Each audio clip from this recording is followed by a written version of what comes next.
एक आदमी अपने घर में एक नया काम शुरू करता है। काम होता है ई रिक्शा की बैटरी चार्ज करने का। अब जब वो काम चालू करता है तो उसके पास ई रिक्शा वाले आया करते थे। सुबह हो चाहे दोपहर हो चाहे शाम हो, उसके घर पे ई रिक्शा वाले आते ही रहते थे। अब जब ये आदमी अपने किसी काम से घर से बाहर चला जाया करता था तो इसके पीछे से इसके काम को इसकी पत्नी संभाला करती थी। अब समय गुजरता जाता है, इसी बीच क्या होता है, एक ई रिक्शे वाले का संपर्क जो है इसकी पत्नी से हो जाता है और संपर्क जो है वो प्यार मोहब्बत में बदल जाता है। और जब संपर्क प्यार मोहब्बत में बदल जाता है तो इसी बीच एक कत्ल हो जाता है। और कत्ल भी ऐसे होता है दोस्तों जिसके बारे में किसी को पता भी नहीं चलता। दरअसल ये कत्ल जो है एक ब्लाइंड मर्डर होता है, लेकिन पुलिस की सूझबूझ से सिर्फ एक दारू के बोतल के ढक्कन की वजह से इस पूरे केस का जो है खुलासा हो जाता है। दोस्तों आज हम इसी दारू के ढक्कन की बात करेंगे कि आखिर इस दारू के ढक्कन की वजह से इस केस का खुलासा कैसे हुआ। दोस्तों कहानी शुरू करूंगा उससे पहले मैं बस आपसे यही कहना चाहूँगा कि अगर आप मेरे चैनल पे नए हैं तो चैनल को जल्दी से सब्सक्राइब कर दीजिएगा ताकि रोजाना शाम को 8 बजे मैं आपके लिए एक सच्ची घटना की कहानी लेकर आ सकूं। नमस्कार दोस्तों, मैं गौरव शर्मा और आप देख रहे हैं गौरव शर्मा सफ़र। दोस्तों आज की जो सच्ची घटना मैं आपको सुनाने जा रहा हूं, यह सच्ची घटना शुरू होती है उत्तर प्रदेश के मथुरा जिले से और मथुरा की ही एक वृंदावन कोतवाली पड़ती है और वृंदावन कोतवाली के अंतर्गत देवराह बाबा घाट आता है यमुना किनारे। दरअसल मैं बात कर रहा हूँ 5 जून 2025 की सुबह की। होता क्या है, जब देवराह घाट पे से लोग गुजर रहे होते हैं तो वहाँ पे किसी को अजीब सी बदबू आती है और बदबू क्या है धीरे धीरे करके बढ़ती जाती है। लोग बड़े परेशान होते हैं कि ये बदबू कहाँ से आ रही है। तभी वो लोग जब इधर उधर देखते हैं तो पता चलता है कि झाड़ियों के अंदर एक आदमी पड़ा हुआ है। अब जब लोग उसके पास जाते हैं तो देखते हैं कि वो आदमी मरा हुआ है और उसकी गर्दन क्या है किसी धारदार हथियार से रेती हुई है। अब जैसे ही ये वाली खबर वहाँ पे फैलती है तो आसपास के लोग वहाँ पे आके इकट्ठा हो जाते हैं और भीड़ उमड़ जाती है। तभी कोई पुलिस को फ़ोन कर देता है और तुरंत ही वहाँ पे पुलिस आ जाती है। पुलिस आके उस बॉडी को बाहर निकालती है झाड़ियों में से, उसे जब्त करती है और पोस्टमार्टम के लिए भेजती है। उसकी वीडियोग्राफी होती है, फोटोग्राफी होती है ताकि उसके बारे में लोगों को पता चल सके कि ये किसके घर से, पुलिस वाली जानकारी तो ले सकें। अब क्या होता है दोस्तों, इस आदमी की बॉडी को जो है पोस्टमार्टम के लिए भेज दिया जाता है। अब पुलिस वाले क्या करते हैं, आसपास के सारे एरिया को खंगालते हैं कि शायद यहाँ पे उनको कोई सबूत मिल जाए। पुलिस वाले जो है चप्पे चप्पे को छान मारते हैं। तब क्या होता है, उन्हें वहाँ पे एक दारू की बोतल का ढक्कन मिलता है। अब जैसे ही पुलिस वालों को दारू की बोतल का ढक्कन मिलता है तो पुलिस वालों को थोड़ा शक होता है कि शायद इस आदमी ने रात को दारू पी हो और ये उसी का ढक्कन है। सिर्फ ढक्कन मिलता है, बोतल नहीं मिलती। अब पुलिस वाले क्या करते हैं, उस ढक्कन को लेके ठेके पे जाते हैं और उससे पूछते हैं कि कल रात को ये वाली शराब किसने खरीदी। तो दोस्तों मैं आपको बताना चाहूँगा, उस रात को उस ब्रांड की सिर्फ एक ही शराब की बोतल गई थी, यानी कि और कोई बोतल बिकी ही नहीं थी, सिर्फ एक ही बोतल बिकी थी। अब जो दुकान वाला है, शराब वाला, वो बताता है कि सर कल रात को ये वाली सिर्फ एक ही बोतल बिकी है। दोस्तों मैं आपको बताना चाहूँगा आजकल क्या होता है, जब शराब की दुकान पे जाते हैं तो वो स्कैन करके शराब की बोतल या बियर की बोतल को देते हैं ताकि उनके पास एंट्री हो सके कि हाँ जी इतनी बोतल बिक गई हैं, इतनी बची हुई हैं। इसीलिए उसके पास एंट्री थी। वो बताता है कि सर कल रात को सिर्फ एक ही बोतल बिकी है। अब पुलिस वालों के पास एक क्लू हो गया कि एक ही बोतल बिकी है। अगर 4-5 बिकती तो 4-5 लोगों के पास जाना पड़ता। अब ये एक बोतल किसने ली है, बस ये जानना था। इसीलिए क्या होता है दोस्तों, शराब की दुकान से लेके देवराह बाबा के घाट तक जितने भी सीसीटीवी कैमरे थे, पुलिस वाले सारे सीसीटीवी कैमरे को छान मारते हैं और ये जानने की कोशिश करते हैं कि ये शराब की बोतल किसने खरीदी थी। तभी पता चलता है एक आदमी जा रहा होता है जिसके हाथ में एक शराब की बोतल थी। अब उस आदमी के बारे में जानकारी ली जाती है। जब उस आदमी के बारे में जानकारी ली जाती है तो पता चलता है ये आदमी श्रीजी वाटिका निवासी रवि बघेल है, जिसकी उम्र 30 साल है। अब क्या होता है, पुलिस वाले जो हैं इस आदमी के बारे में जानकारी ले रहे होते हैं और जो लाश मिली होती है उसके बारे में जानकारी मिल जाती है। दरअसल जो लाश मिली थी वो मध्य प्रदेश निवासी राजू की थी, जिसकी उम्र 45 साल है और वो जो है ई रिक्शा चलाता है।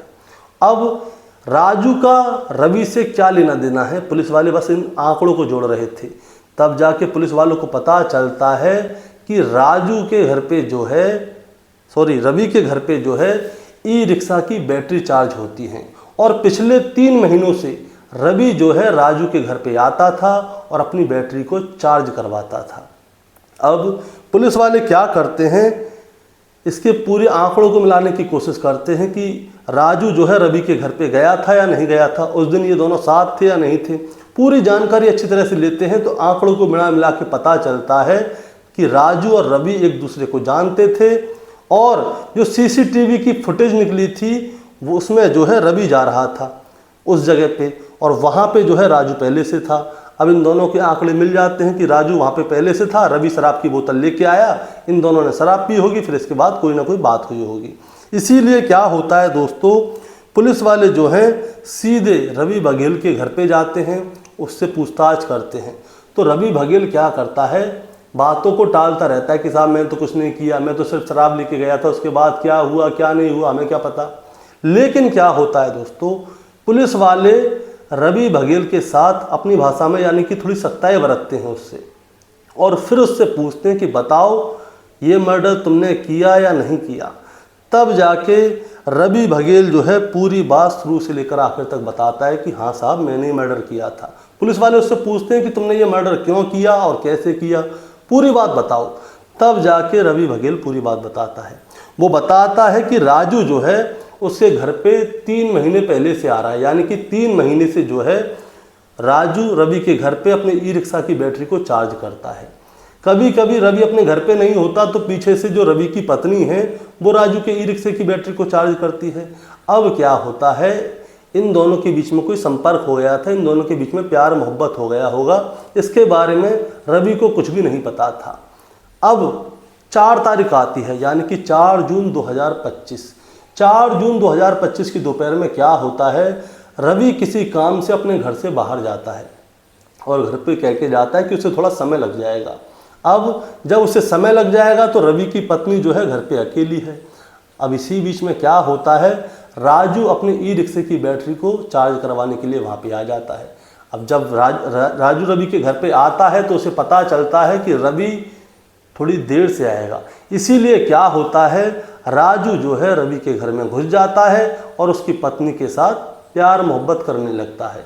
लेकिन क्या होता है दोस्तों, इसी बीच में रवि अपने घर पे वापस आ जाता है और वो अपनी पत्नी और राजू को एक साथ देख के बड़ा गुस्सा होता है और जब गुस्सा होता है तो वो राजू को जो है अपने घर से बाहर निकाल देता है और पत्नी को डांटता है, बहुत फटकारता है कि तुमने ही नाम खराब करा के रखा है। अब इसके बाद क्या होता है, जो रवि है वो जो है राजू को रास्ते से हटाने की ठान लेता है। उसको बहुत ज़्यादा गुस्सा आ जाती है कि उसकी पत्नी के साथ इसका रिलेशन है। इसीलिए क्या होता है, 4 जून की रात को ही जो रवि है वो राजू को फ़ोन करता है और उससे कहता है कि आओ शराब पियेंगे। तो राजू भी तैयार हो जाता है कि ठीक है भैया शराब पियेंगे, बताओ कहाँ पे आना है। तो वो कहता है कि ऐसा है तुम देवरा बाबा के घाट पे आ जाओ, मैं वहीं पे आ रहा हूँ शराब लेके। अब रवि जो है देवरा बाबा के घाट पे जाता है और राजू वहाँ पे पहले से बैठा हुआ होता है।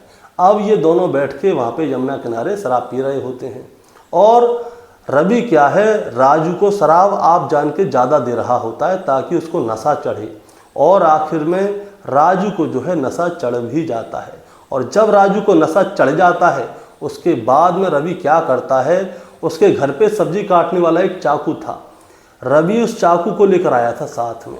वो राजू की गर्दन पे चाकू को रखता है और एक ही झटके में उसकी गर्दन को रेत देता है, जिसकी वजह से राजू की वहीं पे जान निकल जाती है। अब जो रवि है वो राजू की लाश को उठाता है और झाड़ियों में फेंक देता है और इसके बाद अपने सारे सामान को बटोरता है और वहाँ से निकल जाता है। लेकिन उससे गलती हो जाती है, जब वो अपने सारे सामान को वहाँ से बटोर रहा होता है, शराब की बोतल, चाकू से हत्या की, वो सारी चीज़ों को बटोर रहा होता है, उस बीच में उससे शराब की बोतल का ढक्कन वहीं पे गिर जाता है और उसी शराब के बोतल के ढक्कन की वजह से पुलिस जो है रवि तक पहुंची थी। इसके बाद रवि को गिरफ्तार करके जेल भेज दिया जाता है। दोस्तों, इस कहानी को सुनाने का मतलब आपको परेशान करना या विचलित करना बिल्कुल नहीं है। बस आपको बताना है और जताना है। बताना ये है कि आज के समय पे इंसान विश्वास करे तो किस पे करे। रवि अपने घर पे काम करता था, वो किसी काम से बाहर जाता था तो उसकी पत्नी उसके काम को संभालती थी। उसे अपनी पत्नी के ऊपर पूरा विश्वास था, लेकिन एक दिन उसने ही अपनी पत्नी को रंगे हाथ पकड़ लिया, और जब रंगे हाथ पकड़ लिया तो उसने जो है राजू की हत्या कर दी। आज का समय दोस्तों किसी के ऊपर भी विश्वास करने वाला नहीं है, चाहे आप वो खुद क्यों ना हो, आपकी पत्नी है, दोस्त है, कोई भी है, कोई भरोसे के लायक है नहीं। क्योंकि मैं आपको रोजाना कहानियां सुना रहा हूँ। जब अब रवि ने अपने घर पे काम चालू किया तो उसके घर पे लोग आने लगे।